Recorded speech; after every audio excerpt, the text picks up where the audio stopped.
ആ ചേട്ടത്തി. ഓ, പുതിയ ബൈക്കൊക്കെ വാങ്ങിയാ? മരുന്നാൾക്ക് നാട്ടുകാര് പറഞ്ഞാ ഞാൻ അറിഞ്ഞത്.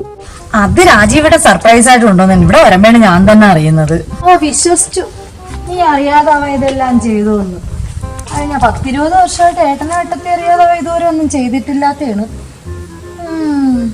ചേട്ടൻ അറിഞ്ഞില്ലേടത്തി, കല്യാണം കഴിഞ്ഞ സമയത്ത് ഒരു 2 വീലർ വേണമെന്നൊക്കെ പറഞ്ഞിരുന്നു. പക്ഷെ ഏട്ടനത് പറഞ്ഞു കാണുമെന്നാണ് ഞാൻ വിചാരിച്ചത്. എനക്ക് വണ്ടി വാങ്ങിക്കുന്നതിനൊന്നും നമുക്ക് പ്രശ്നമൊന്നുമില്ല.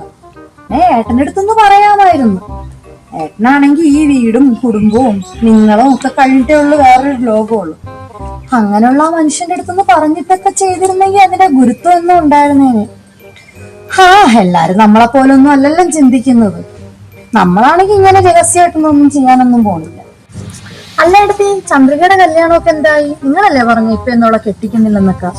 എന്നിട്ടിപ്പ ചെറുക്കനും കൂട്ടരും വന്നെന്നാ അതാ ചെറുക്കന്റെ അച്ഛനും അമ്മയും വിളിച്ചെന്നാ ഒക്കെ വല്യമ്മ പറയുന്ന കേട്ടല്ലേ? ഓ, കണ്ടാടാ അവളെന്നെ ചോദ്യം ചെയ്യുന്നത്. എനിക്ക് ഇത് തന്നെ വരണം. നീ വളം വെച്ചു കൊടുത്തിട്ടാണ് അവളെന്നെ ചോദ്യം ചെയ്യുന്നത്. സ്വന്തം മക്കളെക്കാളും കാര്യമായിട്ട് നിന്നെ അവളെയൊക്കെ കൊണ്ടുവരുന്നതിന് എനിക്ക് ആ മനുഷ്യന് ഇത് തന്നെ കിട്ടണം. അതിന് ഞാൻ കല്യാണക്കാരിയല്ല ഞാൻ ചോദിച്ചോളൂ, കുറ്റമൊന്നും പറഞ്ഞില്ലല്ലേ? ഒരു കല്യാണാലോചനയല്ലേ, കല്യാണം ഉറപ്പിച്ചൊന്നുമല്ലേ? ഇവിടെ പറയുന്നതായിട്ടാ ഞാനെന്തോ വലിയ കാര്യം ഒളിപ്പിച്ചു വെച്ചിരിക്കുന്നെന്ന്. ഇനി ഞാനിവിടെ നിൽക്കത്തില്ല, ഒരു നിമിഷം ഞാൻ നിൽക്കത്തില്ല, ഞാൻ പോണം. എനിക്ക് വയ്യ.